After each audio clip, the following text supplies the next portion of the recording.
Hello friends, welcome to my YouTube channel. तो आज का हमारा वीडियो है इंपॉर्टेंट क्वेश्चन विद आंसर पे। सब्जेक्ट कोड है ONR003।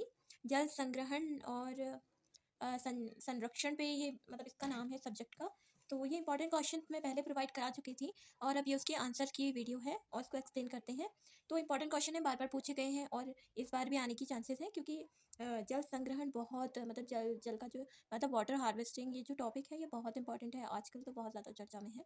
तो इस सब्जेक्ट को आपको अच्छे से प्रिपेयर करके जाना है। वैसे तो ये 50 मार्क्स का है, तो आपको पासिंग मार्क्स शायद 80 नहीं चाहिए होंगे, बट फिर भी अगर आप अच्छा लिख के आते हैं तो आपका रिजल्ट अच्छा शो करेगा। ठीक है, तो फर्स्ट क्वेश्चन है, जल संग्रहण क्या है? मनुष्य के जीवित रहने और फसल उत्पादन में इसके महत्व की चर्चा करनी है। ठीक है, तो जल संग्रहण क्या है बताना है। पहले जल संग्रहण एक प्रक्रिया है, ठीक है, जिसमें विभिन्न तकनीकों का उपयोग करके वर्षा जल को संग्रहित किया जाता है ताकि इसका सुधारित रूप से उपयोग किया जा सके। इस प्रक्रिया का उद्देश्य संग्रहित जल को अच्छे रूप से प्रबंधित करना है, यानी मतलब जल को इकट्ठा करना है अच्छे से, मतलब कि अच्छे से उसका प्रबंधन हो सके और उसका उचित इस्तेमाल करना है। जल संग्रहण में अनेक तकनीकें शामिल हो सकती हैं, ठीक है, जैसे कौन कौन सी तकनीकें हो सकती हैं। जल संग्रहण कुंड, यानी एक कुंड बनाना जिसमें ये जो जल को संग्रहित करेंगे उसके लिए ये यूजफुल रहे। और बांधों को निर्मित कर सकते हैं जिससे जो पानी जो बर्बाद हो जाता है वो बर्बाद ना हो, मतलब एक मतलब जल के लिए बांधों का निर्माण करें। और तालाब तालाब बनाएं जिससे जल इकट्ठा हो सके एक स्थान पे कुछ समय यूज़ कर सके जिससे उसे। और जल संग्रहण टैंक, यानी टैंक भी बना सकते हैं आप, मतलब वर्षा के जल को पाइपलाइन के थ्रू किसी टैंक में हार्वेस्ट कर सकते हैं। और वृष्टि जल संग्रहण, ठीक है, फिर और एटसेट्रा और भी कई सारी तकनीकें होंगी। तो इन तकनीकों का उपयोग सुनिश्चित करता है कि वर्षा जल अधिशेष भूमि में संग्रहित हो जाता है और उसे सुरक्षित रूप से उपयोग के लिए उपलब्ध किया जा सकता है। यानी ये जो तकनीकें हैं ये ऐसा दर्शाती हैं कि अगर जो ये हम तकनीकें इस्तेमाल करेंगे तो जो जल वेस्ट हो जाता था बरसात के टाइम पे, बहुत सारा जल वेस्ट हो जाता है, बह जाता है, अपने साथ साथ बहुत मिट्टी भी बहा के ले जाता है। तो मतलब जो जल बह जाता है उसको हम इस्तेमाल कर सकते हैं, मतलब इन तकनीकों से ये साबित होता है। इसीलिए इन तकनीकों का उपयोग करके हम वर्षा जल को संग्रहित कर सकते हैं और जल संग्रहण यही कहलाता है। ठीक है, फिर क्या है इसका मुख्य उद्देश्य। अब इसका उद्देश्य भी आपको बताना होगा। इसका मुख्य उद्देश्य है अनेक उद्देश्यों की पूर्ति करता है, और जैसे कि पानी के लिए सबसे सुरक्षित व स्वच्छ जल प्रदान करना, खेती में सिंचाई के लिए संग्रहित जल का उपयोग कर सकते हैं, जल संकट को कम करना, यानी कभी ऐसा होता है ना पानी नहीं आता और कभी बहुत दिक्कत हो जाती है, गर्मियों के टाइम पे ज़्यादा होती है, तो ऐसे समय में जो जल संकट होता है उसको कम किया जा सकता है इस जल को इकट्ठा करके। ठीक है, फिर जल संग्रहण मनुष्य के जीवित रहने व फसल उत्पादन के लिए महत्वपूर्ण है, क्योंकि यह निम्न प्रकार से योगदान करता है। कैसे योगदान करता है बताते हैं। जीवित रहने का स्रोत है, ठीक है, जीवन का स्रोत। जल हमारे जीवन का अभिन्न हिस्सा है, मानी मतलब इसका अर्थ यह है कि बिना जल के जीवन संभव नहीं है। तो जल हमारे जीवन का अभिन्न हिस्सा है। स्वच्छ जल का प्राप्त होना मुख्य ज़रूरत है, यानी हम अगर हमें पीने के लिए जल चाहिए तो हमें स्वच्छ जल ही चाहिए ना, गंदा पानी तो हम पी नहीं सकते। तो जल संग्रहण से सही समय पर जल उपलब्धता में सुधार होता है और मनुष्य निर्वाह कर सकता है, यानी किसी भी परिस्थिति में जल हो तो इंसान जी सकता है, नहीं तो जल नहीं होगा तो जीवन तो संभव है ही नहीं ना। तो फसल के लिए, अब देखो जीवन के लिए तो है ही है, फिर हम जो फसल बोते हैं फसल के लिए क्या है, समुचित जल संग्रहण से खेतों में सिंचाई का अवसर प्राप्त होता है। यदि हम कभी जल संकट हो जाता है तो हमने अगर वाटर मतलब जो वर्षा का जल इकट्ठा किया हुआ है तो उससे हम खेतों में भी दे सकते हैं, हमारी फसलें खराब नहीं होंगी। तो इन फसलों को सही समय पर सही मात्रा में पानी मिलता है, उपज में सुधार होता है, कृषकों को कृषकों के उत्पाद में वृद्धि होती है, यानी ये वृद्धि का चिन्ह है। उत्पाद में लाभ होता है या वृद्धि प्राप्त होती है। ठीक है, तो जल सुरक्षा व नियंत्रण, जल संग्रहण से जल सुरक्षा में सुधार होता है। जल सुरक्षा के माध्यम से जल संसाधनों का सही तरीके से प्रबंधन किया जा सकता है, यानी जल संसाधन का। जैसे जल जो बर्बाद कर देते हैं, बहुत वेस्ट होता है जल का, तो ऐसे करने से भी जल की बचत हो सकती है। जो इतनी सारी तकनीकें अगर इस्तेमाल करें तो हो सकता है ना, तो वेस्ट नहीं होगा और खेतों में भी अच्छा मतलब इसका सब ठीक रहेगा। तो फिर नेक्स्ट है जल संवर्धन, ये वो टॉपिक है, मतलब इसके उपयोग की बात हो रही थी यहाँ पे। तो जल संग्रहण से संवेदनशीलता बढ़ती है और ये बढ़ने का चिन्ह है, ठीक है, बढ़ती है, वह लोगों को जल संवर्धन की दिशा में प्रेरित करती है और ये सामाजिक जागरूकता को भी बढ़ाती है। इस प्रकार जल संग्रहण न केवल जल संसाधनों की सुरक्षा में मदद करता है, बल्कि यह फसल उत्पादन को भी सुनिश्चित करने में मदद करता है तथा समृद्धि एवं उन्नति में सामर्थ्य प्रदान करता है। ओके, फिर नेक्स्ट इंपॉर्टेंट क्वेश्चन है स्वस्थानी जल संग्रहण की परिभाषा, यानी स्वस्थानी जल संग्रहण क्या है, तो इसकी परिभाषा आपको देनी है। किन्हीं दो जल स्वस्थानी जल तकनीकों का विस्तार से चर्चा करें, ये पूछा गया है प्रश्न, ये दोनों क्वेश्चन पूछे गए हैं, आप प्रीवियस ईयर क्वेश्चन चेक कर लीजिएगा, और बार बार पूछे गए हैं, ऐसा नहीं कि एक ही बार पूछा गया है, और आपको आना चाहिए क्योंकि प्रीवियस ईयर क्वेश्चन में इंपॉर्टेंट क्वेश्चन ही होते हैं। तो स्वस्थानी जल संग्रहण ये है क्या, आखिर देखते हैं। स्वस्थानी जल संग्रहण का अर्थ क्या होता है। अर्थ है इसका वह जल संग्रहण तकनीक, यानी ये भी जल संग्रहण की तकनीक है जो स्वस्थानी, ठीक है, जो जल का उपयोग स्थल पर ही संग्रहित करती है, जो जल को जो उसका उपयोग स्थल है वहीं पे संग्रहित करती है, यानी जहाँ जल की उपज या उपयोग होता है वहाँ जल का संग्रहित करते हैं, और इसका मुख्य उद्देश्य है उपयोगी जल स्रोतों को स्थानीय रूप से संरक्षण एवं उपयोग को बढ़ावा देना। ठीक है, तो जैसे कि आंसर बता रहा है कि स्वस्थानीय जल संग्रहण मतलब जहाँ पे जल की स्रोत है वहीं पे भी इसका संरक्षण हम कर सकते हैं। और जैसे कि जैसे कि नीचे देखते हैं, तो स्वस्थानीय जल संग्रहण तकनीक क्या है? तो रूफटॉप जल संग्रहण यानी रूफटॉप रेन वाटर हार्वेस्टिंग, यानी जो हम छत में मतलब छत में बहुत लोग व्यवस्था करे रहते हैं ना, जैसे कि पाइपलाइन भी बिछवाए रहते हैं, थोड़ी-सी मतलब क्या कहते हैं उसे? तो वो बनाए रहते हैं जिससे वर्षा जल इकट्ठा होकर मतलब वर्षा जल है उसको इकट्ठा कर सकें और संकट के समय वह काम आ सके, ठीक है? तो इसकी कार्यवाही क्या है इसमें? तो इस तकनीक में घरों व स्कूल, अन्य इमारतों की छतों पर जल संग्रहित करने के लिए उपयोग किया जाता है, यानी जल को संग्रहित करने के लिए उपयोग किया जाता है इनकी छतों का, ठीक है? छतों पर टीचिंग, स्लेटिंग या अन्य सामग्री का इस्तेमाल किया जाता है ताकि जल निकल सके तथा इसे संग्रहित किया जा सके, ठीक है? मतलब जल को निकालने के लिए टीचिंग, स्लेटिंग लगाई जाती है। सुविधाएं क्या है? सुविधाएं क्या होती हैं इस स्वस्थानीय तकनीक से? इस स्थानीय इससे स्थानीय उपयोगी स्रोतों में जल का संग्रहण होता है जो गर्मी के पानी और उपयोग के लिए उपयुक्त होता है। इससे इससे बुआई के समय खेतों के लिए भी उपयोग किया जा सकता है, ठीक है? इसके लाभ क्या है? यह अधिशेष जल को बचाता है और स्थानीय स्रोतों में सजीवता बनाए रखने में मदद करता है।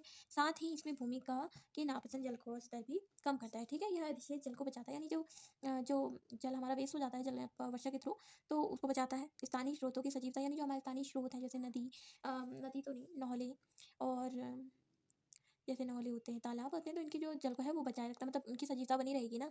और साथ ही इससे भूमि की नापसंद जल स्तर को भी कम किया जाता है ना, मतलब जो भूमि होती है, भूमि जितना उसको जल चाहिए होता है उतना सोख लेती है वो वर्षा के थ्रू, पर जितना ओवर हो जाता है तो उसे सोख नहीं पाती है, तो वो बहता है, साथ में मिट्टी बहा ले जाता है, उपजाऊ मिट्टी बह जाती है ना, ठीक है? फिर नेक्स्ट है सुश्रावित सिंचाई यानी ड्रिप इरिगेशन। ड्रिप इरिगेशन यानी ड्रिप तकनीक, मतलब सिंचाई तकनीक है जो। इसकी कार्यवाही क्या है? इस तकनीक में फसल के पास सीधे पानी को ट्यूब और नलिकाओं के माध्यम से पहुंचाया जाता है, यानी जो पौधे होते हैं, जो पौधे लगाए जाते हैं उनके उनके उनके नीचे से मतलब वहीं पे पाइपलाइन बिछाई जाती है और जहाँ पे उनका पौधे की जड़ होती है वहीं पे मतलब ड्रिप के माध्यम से जब उन्हें ज़रूरत होती है तभी जल दिया जाता है, ठीक है? नलिकाओं के माध्यम से जल पहुंचाया जाता है। इसमें सिर्फ फसल की निकट भूमि को ही सिंचाई दी जाती है जिससे पानी का अत्यधिक बर्बादी कम हो, यानी अगर हम पूरे खेत में पानी देंगे तो जल की बर्बादी होगी ही ना। तो अगर हम फसल के मतलब पौधे के नीचे ही पानी देंगे तो इससे कम पानी सोखेगा। और जो मतलब जो मिट्टी ज़्यादा पानी सोख लेती थी, जो मतलब पानी ज़्यादा सोखती थी, तो वो मतलब पानी की बचत होगी, ठीक है? इसमें सुविधाएं क्या है? यह तकनीक खेती की उत्पादकता को बढ़ाती है, ठीक है? बनाती है, ठीक है, उत्पादकता बनाती है क्योंकि फसलों को सही समय पर और सही मात्रा में पानी मिलता है, ठीक है? इससे फसलों की पोषण में भी सुधार होता है और जल की बर्बादी को कम किया जाता है, ठीक है? फिर नेक्स्ट है लाभ क्या है इसके? यह तकनीक पानी की बर्बादी को कम करता है, ठीक है? पढ़ चुके हैं, इसके लाभ में भी आएगा ये। तो फसलों को उच्च उत्पादकता देने में मदद करती है, यानी फसलों की अगर उच्च उत्पादकता यानी फसल मतलब ज़्यादा फल फ्रूट दें और ज़्यादा सब्जियाँ दें तो उनकी उत्पादकता भी बढ़ती है और जिससे साथ ही यह बीमारी के प्रसार को भी कम करता है, मतलब जो बीमारियाँ हो जाती हैं, जो कीड़े लग जाते हैं पौधों में, तो इसको भी कम करता है, ठीक है? इन तकनीकों से जल का सही विवेकपूर्ण इस्तेमाल होता है, सही होता है और विवेकपूर्ण इस्तेमाल होता है और स्थानीय स्तर पर जल संग्रहण में उपयोग में अनुकूलता को बढ़ावा मिलता है, स्थानीय समृद्धि में सहायक होता है, ठीक है? समृद्धि में सहायक होगा क्योंकि समृद्धि का मतलब है यहाँ पे जो गाँव के लोग होते हैं उनको मतलब उनकी फसल अच्छी होगी तो उनकी समृद्धि होगी ही ना। तो यहाँ पे ये कहना चाहता है। तालाबों के स्तरण की विभिन्न विधियाँ, ठीक है? ये पूछा गया है क्वेश्चन, बहुत इंपॉर्टेंट क्वेश्चन है। और इस पे क्या कहा गया है? तालाब के स्तरण का अर्थ क्या है? इसका अर्थ यह है कि तालाबों में जल स्तर का स्थिर रखना, जो तालाब है ओवरफ्लो ना हो तो उसको स्थिर रखना या नियंत्रित करने के लिए किए जाने वाले कार्य व उपाय, मतलब इसका जो ओवरफ्लो ना हो और मतलब ठीक है, नियंत्रित करने के लिए जल को, ठीक है? तालाब स्तरण का उपयोग जल संग्रहण के लिए भी होता है, स्थिरता व तालाब के सही संचालन के लिए भी किया जाता है। तो इसकी विभिन्न विधियाँ भी देख लेते हैं हम। तो विभिन्न विधियों में आता है स्थायी मापी स्तरण, जल स्तर मिटायन मेरे हिसाब से मापन होगा, बट गूगल में ऐसा ही बताया था। तो मापन यंत्र, जल स्तर मापन यंत्र, उल्लेखनीय बुई और नैदानिक स्थिरीकरण, ऑटोमेटेड जल स्तर निगरानी, ठीक है? फर्स्ट के बारे में जो फर्स्ट है ये स्थायी मापी स्तरण यानी परमानेंट यूथ। तो इसमें इसमें तालाब के किनारे एक स्थायी स्तंभ स्थित होता है, यानी स्तंभ मतलब किनारे पे स्तंभ लगा देते हैं जो स्थानीय निवासियों द्वारा जल स्तर को मापन में मदद करता है, यानी जो वहाँ के निवासी हैं वो उसे माप सकते हैं आसानी से, ठीक है? और जल स्तर मापन यंत्र यानी वाटर लेवल ग्यूज, तो इसमें क्या है? तो तालाब के किनारे एक यंत्र स्थित होता है, यानी इसमें यंत्र होता है, इसमें स्तंभ होता था, इसमें यंत्र होता है, तो जिससे जल स्तर को मापा जाता है। यंत्र तो जल स्तर माप ही लेगा ना आराम से, क्योंकि वो बना ही उसके लिए है, ठीक है? फिर नेक्स्ट है उल्लेखनीय बुई। तो इसमें जल स्तर की स्थिति के सीधे मापन के लिए तालाब को इसकी सतह पर उच्चता प्रायी बुई का उपयोग किया जाता है, यानी जो तालाब की सतह है उस पर उच्चता प्रायी बुई का उपयोग किया जाता है, ठीक है? इससे जल स्तर को नापा जाता है, ठीक है?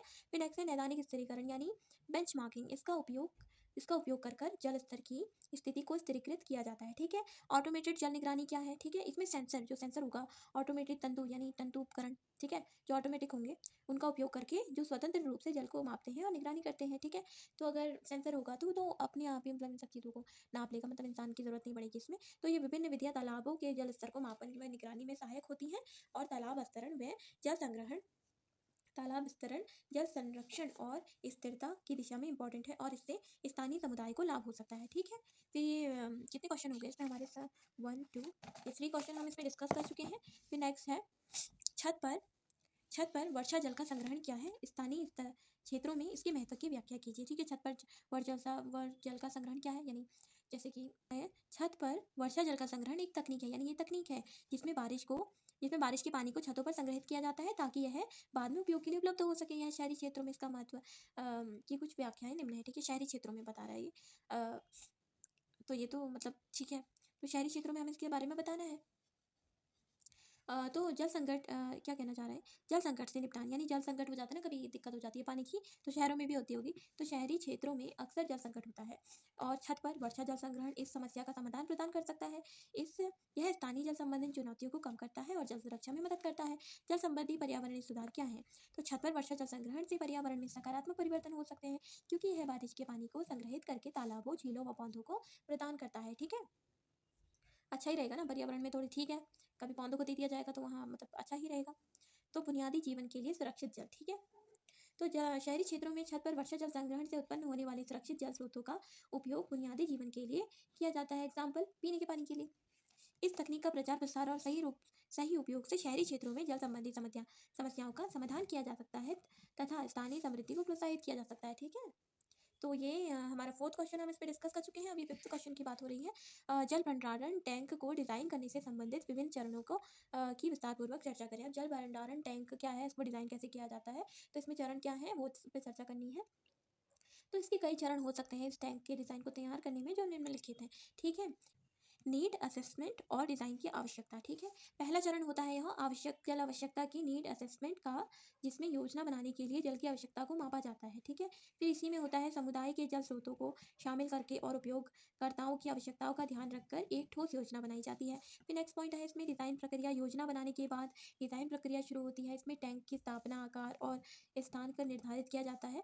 इसमें टैंक की सामग्री, बुनियादी डिज़ाइन और पैरामीटर जैसे आकार, धारा और बंदरगाह का चयन शामिल होता है। ठीक है, फिर 3 पॉइंट है सुरक्षा और स्थानीय प्रस्तुतिकरण। जल भंडारण टैंक को सुरक्षित रखने के लिए सुरक्षा प्रावधानों का निर्माण किया जाता है। स्थानीय प्रस्तुतिकरण अनिवार्य है ताकि समुदाय को टैंक के उपयोग के बारे में जानकारी मिल सके और उन्हें इसके लाभ का उपयोग करने में मदद मिले। ठीक है, तो इस टैंक के बारे में कि मतलब लोगों को भी पता चले। ठीक है, संभाल और निगरानी, मतलब इसको संभालने के लिए और निरीक्षण के लिए क्या करना है इसमें। 4th पॉइंट है टैंक की संभाल और निरीक्षण के लिए योजना बनाई जाती है ताकि यह सही ढंग से चलता रहे, उचित तरीके से रखा जा सके। ठीक है, और नियमित निरीक्षण और बाधाएं निवारण जैसे एक्सेस कवर और फिल्टरिंग सिस्टम शामिल होते हैं इनका संचालन। ठीक है, और इन चरणों का पालन करना एक सुरक्षित, प्रभावी संवैधानिक जल भंडारण टैंक के निर्माण सुनिश्चित करने में मदद कर सकता है तथा स्थानीय समुदाय को जल सुरक्षा में सहारा प्रदान करता है। ठीक है, फिर नेक्स्ट क्वेश्चन है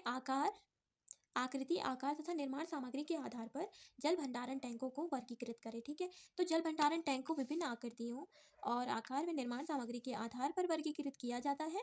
और इसकी आकृति कैसी कैसी हो सकती है? जल भंडारण टैंक की अंडाकार हो सकती है, कक्षाकार हो सकती है। ठीक है, सिलेंड्रिकल और रेक्टेंगुलर। तो ठीक है, यह सामान्य व सुविधाजनक आकृति है जिसमें टैंक का शीर्ष दूसरे शीर्ष से बुलबुला बनता है। टैंक के शीर्ष और दूसरे स्तर से बुलबुला बनता है जिसमें पानी की बौछार कम होती है। कक्षाकार क्या है? यह टैंक को कोने की आकृतियों में बनने का एक विकल्प है जिससे व्यापक स्थानों में स्थापित किया जा सकता है। ठीक है, मतलब कहीं पे भी कर सकते हैं हर स्थान पे। ठीक है, कक्षाकार को इसका आकार कैसा हो सकता है? छोटे साइज का, बड़े साइज का। ठीक है, छोटे साइज को कहते हैं इस साइज को जल भंडारण टैंक घरेलू उपयोग के लिए उपयोग किया जाता है। छोटे साइज के आमतौर पर प्लास्टिक के होते हैं और आधुनिक सामग्री के बने होते हैं। बड़े जो साइज के होते हैं टैंक, उनका क्या है, तो इसमें संग्रहण क्षमता, मतलब अधिक संग्रहण क्षमता होती है, मतलब ये बहुत सारा जल एकत्र अपने अंदर कर सकता है। तो व्यावसायिक उपयोग के लिए बनाया जाता है, यानी जो बिजनेस होता है, जो लोग बिजनेस करते हैं तो उनके लिए ये टैंक बनाए जाते हैं। बड़े साइज के होते हैं, बहुत बड़े साइज के। ठीक है, और ये आमतौर पर सीमेंट से बनाए जाते हैं, स्टील या आधुनिक रोमार के साथ बनाए जाते हैं। ठीक है, निर्माण सामग्री इसमें क्या लगती है, क्या होती है, प्लास्टिक से, सीमेंट से, स्टील से, ठीक है। यह आकर प्लास्टिक वाली यह आकर्षक हो सकते हैं, हल्के होते हैं और सामान्य आसानी रूप से इस्तेमाल किए जा सकते हैं। जो सीमेंट के होते हैं ना, सीमेंट के में अधिक स्थिरता और लंबी टिकाऊ होते हैं क्योंकि सीमेंट के बने हैं, तो लेकिन वजन में भी अधिक होते हैं। देखो ये हल्के होते हैं, ये भारी होते हैं। स्टील का क्या होता है, भारी होते हैं लेकिन में बड़ी क्षमता व लंबे समय तक टिकाऊ होते हैं, ठीक है, टिकाऊ होते हैं। टैंक की विशेषताओं के आधार पर इन विभिन्न प्रकार के जल भंडारण टैंक को चयन करना उपयुक्त होता है ताकि वह उपयोगकर्ताओं की आवश्यकताओं व स्थान की आवश्यकताओं को सही ढंग से पूरा कर सके, ठीक है। फिर नेक्स्ट क्वेश्चन है, केंद्रीय अर्धशुष्क विंध्य क्षेत्रों में उपयोग के लिए अनुशासित वर्षा जल संग्रहण संबंधी विविध संरचनाओं की सूची तैयार करें, ठीक है।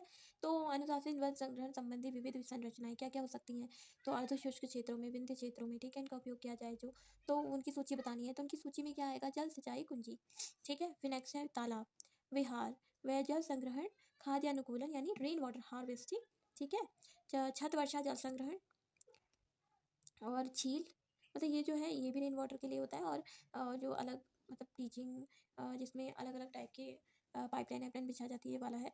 और झील क्या है, झील है कुआं और बावड़ी, ठीक है, इससे भी जल संग्रहण होता है वर्षा का, ठीक है। मतलब केंद्रीय अर्धशुष्क क्षेत्रों में वर्षा जल संग्रहण, ठीक है। उपजाऊ जल संग्रहण साधन, गैर संविधानिक तंतुओं का उपयोग करने वाले जल संग्रहण साधन, उच्च स्तरीय पंपिंग स्टेशन, जल संवर्धन के लिए तकनीकी समर्थन, अनुसंधान व विकास केंद्र, ग्रामीण जल संग्रहण परियोजना, नदी बैंक के साथ जल संग्रहण, अंतर संघीय जल संग्रहण परियोजनाएं, ठीक है। ये इनकी सूची हो गई है। आप अगर आप चाहें तो आप इनके इनके बारे में और ज़्यादा सर्च करके इनको समझ सकते हैं, ठीक है। नहीं तो आप इतना भी लिखेंगे तो कोई बात नहीं है, ठीक है। फिर नेक्स्ट क्वेश्चन है, जल आपूर्ति और स्वास्थ्य संबंधी यंत्रों से जल हानि किस प्रकार में कमी की जा सकती है, ठीक है। जल आपूर्ति स्वास्थ्य संबंधी यंत्र जो आते हैं, उपकरण आते हैं, तो इनसे कैसे कमी की जा सकती है जल हानि में। तो जल आपूर्ति स्वास्थ्य संबंधी यंत्रों का उपयोग से जल हानि को कम किया जा सकता है, ठीक है। और उदाहरण स्वरूप जल संचारण और शोध यंत्र, ठीक है, पानी को साफ व सुरक्षित बनने में मदद कर सकती हैं। और शोध यंत्र और पानी को साफ व सुरक्षित बनने में मदद कर सकती हैं, जबकि प्रबंधन यंत्रों जल संचयन और प्रबंधन में सहायक होते हैं, ठीक है। जल संचारण शोध यंत्र आप इसे पढ़ लीजिएगा, मैं पूरा एक्सप्लेन करूँगी, वीडियो बहुत लंबी हो जाएगी, पहले ही बहुत लंबी हो चुकी है। जल संचयन व प्रबंधन यंत्र, ये इसके बारे में यहाँ पे लिखा है। जल संरक्षण उपकरण, ठीक है, ये इसके उपकरण है, इनसे जल की जो हानि होती है उसमें कमी की जा सकती है, ठीक है। फिर ये क्वेश्चन है, ये भी इंपॉर्टेंट क्वेश्चन है, कृत्रिम भौम जल पुनर्भरण क्या है, वर्तमान परिप्रेक्ष्य में इसकी आवश्यकता बताइए। वर्तमान परिप्रेक्ष्य में इसकी आवश्यकता बहुत बढ़ गई है क्योंकि विश्व स्तर पर जो है जल की कमी हो चुकी है। जब मतलब जल की कमी पे बहुत ध्यान दिया जा रहा है और सतत विकास के लक्ष्यों में इसके बारे में भी बहुत जोर दिया जा रहा है। तो इसके बारे में हमें ये जो मतलब इसकी बहुत ज़रूरत है क्योंकि भौम जल का ज़्यादा इस्तेमाल क्योंकि भविष्य में ऐसा हो सकता है नदियाँ सूख सकती है, तो भौम जल इंपॉर्टेंट है ना, इसीलिए अभी से हमको इसके लिए सोचना पड़ेगा और अभी से हमें जल की बर्बादी को कम करना पड़ेगा। तो इसके लिए यहाँ पे ये क्या है, कृत्रिम भौम जल पुनर्भरण, ठीक है। तो पहले ही भौम जल तो बहुत सोख लिया गया है जैसे हैंडपंप के थ्रू। तो कृत्रिम भौम जल पुनर्भरण ऐसी योजना है जिसके थ्रू भूमि में फिर से जल पहुंचाया जाता है ताकि आने वाले समय में इसका उपयोग किया जा सके। इसका आंसर है, आप इसे पढ़ लीजिएगा। ड्रिप सिंचाई क्या है, इसके लाभ बताइए। ड्रिप सिंचाई क्या है, तो यह वही सिंचाई है जिसके बारे में बता चुके प्रौद्योगिकी है। इसके अनुसार सीधे सुरक्षित पानी प्रदान किया जाता है, जड़ों में ही प्रदान किया जाता है, पौधों की पाइपलाइन बिछाई जाती है। ड्रिप तकनीक है, यह बहुत अच्छी तकनीक है, ठीक है। इससे इससे फायदा क्या होता है, जल की बर्बादी कम होती है, फसल उत्पादन अच्छा होता है और उत्तम विकास होता है जिससे समृद्धि बढ़ती है, ठीक है। ये इसका आंसर है, आप इसे देख लीजिएगा, लिख लीजिएगा, नोट कर लीजिएगा, ठीक है। और फिर नेक्स्ट क्वेश्चन हमारा आता है, नेक्स्ट क्वेश्चन है और फिर इसके ऊर्जा समझ की मदद करता है। इसकी कमियां भी बतानी है। कमियां क्या है कि इसमें अधिक लागत लगती है, लोगों को पैसा खर्च करना पड़ेगा, किसान तकनीकी ज्ञान की आवश्यकता, यानी किसानों को तो इसका ज्ञान नहीं होता, तो इसके लिए उन्हें इसके बारे में प्रशिक्षण लेना पड़ेगा, ठीक है। सिंचाई अनुसूचीकरण क्या है, यह है सिंचाई अनुसूचीकरण, ये भी इंपॉर्टेंट है, फसल उत्पादन के लिए बहुत अच्छा है। इससे क्या होगा, इससे अलग अलग जगह पे सिंचाई की पद्धति मतलब अलग अलग अनुसूचित किया जाएगा, सुविधाएं दी जाएंगी ताकि सिंचाई के लिए कृषि प्रणाली को प्रभावी बनाता है ये चीज़। और इससे क्या होता है, अलग अलग जगह पे सिंचाई के लिए वितरण किया जाता है मतलब जल का, और इसमें मतलब ठीक है, आप इसका आंसर देख लीजिए। और जल संरक्षण, फसल उत्पादन में वृद्धि होती है, फसल स्वास्थ्य में सुधार होता है, ठीक है। तो इस प्रकार सिंचाई अनुसूचीकरण कृषि उत्पादन को सुधार, किसान के बेहतर फसल उत्पादन के लिए मदद करता है, ठीक है। फिर मृदा से भरे बांध क्या है, इंपॉर्टेंट क्वेश्चन है, बार बार पूछा गया है। तो इसके विभिन्न प्रकार क्या है, मृदा से भरे बांध होते हैं, एम्बेडेड डैम कहते हैं जिनको, जो क्या होता है विभिन्न प्रकार के होते हैं, गैबियम डैम, अर्थ डैम, रोल डैम और स्पीच डैम होता है, इसके बारे में पीछे होगा। तो ये इंपॉर्टेंट क्वेश्चन है क्योंकि वर्षा होती है तो जो पानी होता है अपने साथ साथ मिट्टी लेके आता है, तो मिट्टी भर जाती है बांधों में। तो इससे सिंपल आप ये समझ सकते हैं, बस अपने शब्दों में आपको लिखना आना चाहिए। बस ये डैम है, ये विभिन्न प्रकार के होते हैं, गैबियम डैम, अर्थ डैम, रोल डैम, ठीक है। और फिर नेक्स्ट है फिर है स्पीच डैम, यानी seepage dam, sorry seepage dam कह रही, सीपेज डैम, इसका उद्देश्य भी देख लीजिए आप। और जल परिवहन दक्षता निकालना आपको आना चाहिए, क्योंकि 1-2 क्वेश्चन ऐसे भी पूछे जाते हैं। तो इसका सूत्र आपको याद होना चाहिए। जल परिवहन परिवहन दक्षता यानी प्राप्त स्राव, मतलब जो पानी का जितना बहाव होगा, और उपयोगी जल ये बट्टे में है। यहाँ पे इससे इसको भागा करना होता है आपको, तो ये जल परिवहन दक्षता आपकी निकल जाएगी। तो जैसे कि यहाँ पे दिया हुआ था, ये क्वेश्चन दिया है, आप इसको देख लीजिएगा, सॉल्व कीजिएगा। और टिप्पणी आपको करनी है, समांग मृदा सिंचाई गहनता, जल का उपयोगात्मक उपयोग। तो ये आंसर मैं आपके लिख चुकी हूँ आपके लिए। इन सबको आप नोट कर लीजिए, वीडियो डाउनलोड करके करें चाहे ऑनलाइन करें, पर आप कर लीजिएगा। बहुत इंपॉर्टेंट क्वेश्चन है, बार बार पूछे गए हैं, आपका बहुत अच्छा स्कोर रहेगा। और नेक्स्ट है, मैं मृदा प्रोफाइल पर टिप्पणी करनी है। तो ये भूमि विज्ञान के अंतर्गत मृदा प्रोफाइल का अध्ययन किया जाता है। इसमें अलग अलग जगह की मिट्टी की संरचना गुणवत्ता मापी जाती है, ठीक है। तो ये मृदा प्रोफाइल हो गई। और स्टाउ टैंक, ठीक है, यह भी एक जल संग्रहण तंतु है, ठीक है। इसके अलावा वर्षा और कंटूर बांध पंक्ति क्या है, इससे क्या होता है, मिट्टी का भी संरक्षण होगा और जल का भी संरक्षण किया जाता है, जिससे मतलब बाढ़ लगाई जाती है पंक्ति में। तो मतलब ठीक है, ये है। और तलछट जमा होना है, तलछट जमा होना क्या है, सॉरी मैं वहाँ गलत बता चुकी हूँ। जो मृदा से भरे बांध होते हैं, इसमें सीधे ढालों का उपयोग किया जाता है, मतलब इसमें मैं गलत बता चुकी हूँ। आप इस आंसर देख लीजिएगा, क्योंकि मृदा से भरे बांध कुछ और ही होता है, तो आपको इसके बारे में बता दिया गया है। तलछट जमा होना क्या होता है, तलछट जमा होना होता है कि मिट्टी जमा हो जाती है। वो क्या कहते हैं, जैसे यह प्रक्रिया सतह के मिट्टी और अन्य पदार्थों का इकट्ठा हो जाती है, विशेषकर जल सतह पर, ठीक है। बांधों में भी इकट्ठा हो जाती है, और किसी चीज़ों के लिए तो अच्छा है, इससे उपजाऊ मिट्टी एक जगह से दूसरे स्थान पे पहुंच जाती है, खेती के लिए अच्छी रहती है, परंतु कहीं इसका नुकसान भी होता है, ठीक है। तो ये यहाँ पे आंसर हुआ इसका। नेक्स्ट क्वेश्चन है ये, फिर यहाँ पे भी पूछा गया है, क्या पूछा गया था, अपवाह मात्रा की गणना करें। तो अपवाह मात्रा की गणना करने के लिए यहाँ पे समीकरण दिया है, वर्षा और अपवाह इज इक्वल टू वर्षा इंटू अपवाह गुणांक, ठीक है। तो वहाँ पे दिया रहेगा, तो आप इसे सॉल्व कर सकते हैं। प्लास्टिक अस्तरण क्या होता है, ठीक है, तालाब का अस्तरण हम देख चुके हैं, प्लास्टिक अस्तरण है। तो ये इसका आंसर है, आप इसे देख लीजिएगा। और अगर आपको वीडियो पसंद आई है तो वीडियो को लाइक कीजिएगा। वीडियो बहुत लंबी हो गई है, इसलिए मैंने लास्ट में एक्सप्लेन नहीं किया है।